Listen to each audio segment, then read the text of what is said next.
Mednarodna agencija za raziskovanje raka je v letu 2011 razvrstila visokofrekvenčna sevanja v skupino možno kancerogenih dejavnikov. Med visokofrekvenčne vire sevanja, poleg lokalnih brezžičnih omrežij in radijskih ter televizijskih oddajnikov, sodijo tudi mobilni telefoni. Nekatere raziskave so pokazale povečano tveganje obolenj za rakom na možganih pri tistih, ki uporabljajo mobilni telefon več kot 10 let, vsaj 30 minut dnevno. Zaenkrat so mnenja strokovnjakov še deljena.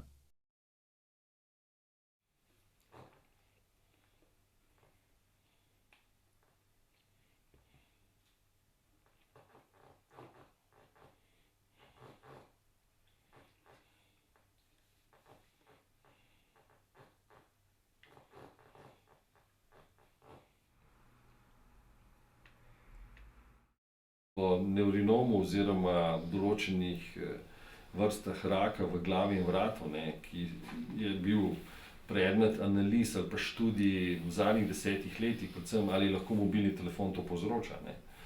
In nekatere študije so pokazale na povezavo, ampak zgolj med mobilnim telefonom in določenimi vrstami raka. En primer je, če uporabljamo tule mobilni telefon, kje se največ energije absorbira. To je energija. Zgodnejše raziskave so nakazale neko verjetnost, neko možnost, da povezava obstaja. Kasnejše raziskave so ovrgle to možnost, ker niso našle povezave med lokacijo recimo nekih tumorjev. Ampak vse te mednarodne inštitucije, ki se s tem ukvarjajo, regulatorji tudi v tujini, ugotavljajo, da zadeva še ni dokončna, in svetujejo previdnost pri uporabi teh mobilnih naprav, tudi glede postavitve baznih postaj in tako naprej. Vaš mobilnik oddaja najmanj sevanja takrat, ko na zaslonu vidite vse črtice signala, torej takrat, ko je moč signala najvišja.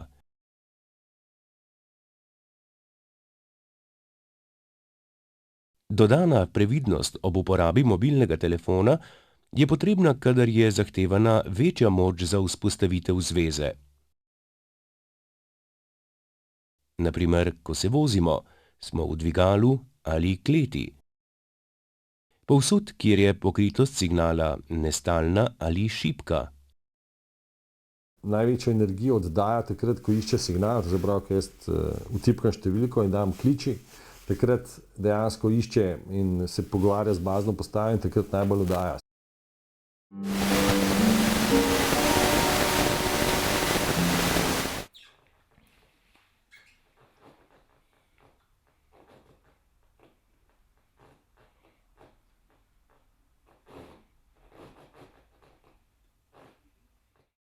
Tistim, ki imajo polžev vsadek, se svetuje, da imajo povezanega prek Bluetooth povezave. S tem zagotovijo odsotnost motenj in boljšo kakovost zvoka. Po podatkih, ki so na voljo, so vsi mobilni telefoni na trgu nekako konstruirani tako, da so primerni za rabo z vsadki, načeloma. Seveda je pa potem na drugi strani tudi pomembno, kakšen vsadek je, to se pravi tudi, ali je vsadek konstruiran tako, da je imun na elektromagnetne signale iz okolja. To je pa predvsem stvar proizvajalca, to se pravi tistega, ki to napravo da na trg, da ustreza najbolj strogim standardom. Brezžične povezave so vse pogostejši način povezovanja med napravami. Mednje sodi tudi Wi-Fi. Pri tovrstnem povezovanju je priporočljivo, da je ruter oziroma usmerjevalnik nameščen izven dosega otrok, po možnosti čim višje, kar omogoča tudi boljši signal.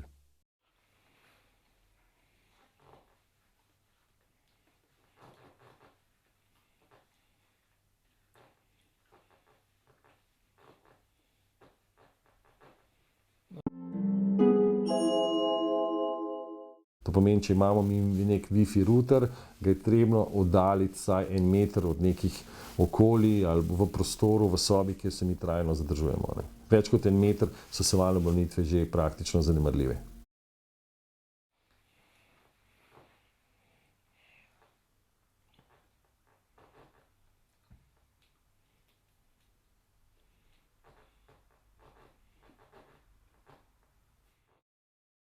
Vse dokler ne dobimo trdnih dokazov o neškodljivosti nekega dejavnika, velja načelo previdnosti.